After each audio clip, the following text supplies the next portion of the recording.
Street of Hormuz کی بھی انہوں نے بڑی بات کی کہ اب جو اس کو استعمال کرتا ہے وہ آگے چھڑائے.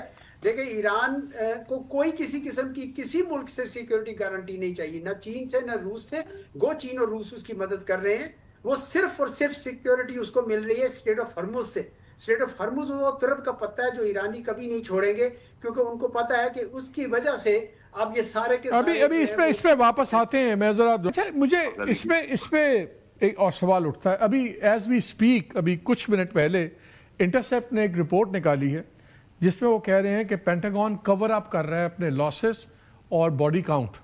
وہ کہتا ہے کہ کم از کم 750 US troops have been wounded or killed in the Middle East since October 2023 اور پرانے لے کے. اور اب بھی وہ بتا رہا ہے کہ جو یہ ڈیڈ کاؤنٹ آ رہا ہے یہ لیٹ کاؤنٹ کر رہے ہیں, تو ابھی بھی 2 نمبر کام چل رہا ہے. لیکن سوال یہ اٹھتا ہے کہ پہلے بات ہوتی تھی اعجاز صاحب کہ اسرائیل یہ ایک وار آف پریفرنس ہے, وار آف نیسیسٹی نہیں ہے. ہیکسٹ نے بھی اس دن کہہ دیا یہ میزائلز تو ہمارے ساتھ پہنچ ہی نہیں سکتے تھے, ہمیں تو فکر نہیں تھی, تو اس نے اپنا ہی وہ بات امیوننٹ تھریٹ والی الٹی کر دی. پھر اب 2 ہی سوال نکلتے ہیں. ہر ریشنل اینالسٹ, سیکیورٹی ایکسپرٹ پوری دنیا کے کہہ رہے ہیں کہ یہ جنگ اب ایک ان اے وے اسٹیل میٹ پہ ہے اور اب نیگوشیٹڈ سیٹلمنٹ ہی ہوگی. 80 لاکھ بندہ ٹرمپ کے خلاف نکلایا, اس کی اپنی پرسنل ریٹنگ اس کی آئی وی لوسٹ ایور. اکنامک پہ ریٹنگ پہ 64% امریکن تھنک کہ he is doing a bad job. Mid polls اس کے خطرے میں ہیں. تو آف پولیٹیکل اینیمل ہے, ان کو اپنی سیاست کا پتہ ہے, آپ کے میرے سے زیادہ پتہ ہے ان کو پتہ ہے کہ امریکہ میں ووٹ کیسے کرنا ہے. تو لوگ کہتے تھے کہ یا تو بلیک میل ہو رہا ہے ایپسٹین فائل میں, یا یہ مذہبی جنونیت ہے.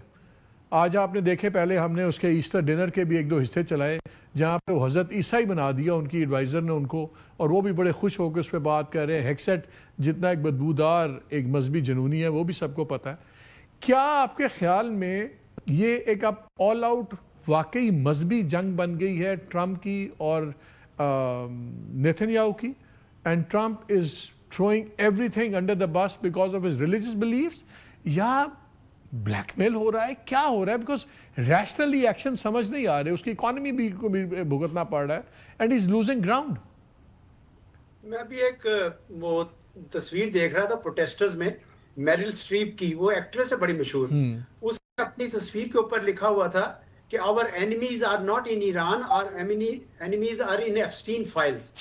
میرا خیال ہے کہ بنیادی جو محرک تھا اس جنگ کا ڈونلڈ ٹرمپ صاحب کے لیے جو ہٹانا تھا, جو ہٹے گی نہیں, کیونکہ مڈ ٹرم کے بعد وہ یقیناً اس میں پھنسیں گے اور دھسیں گے.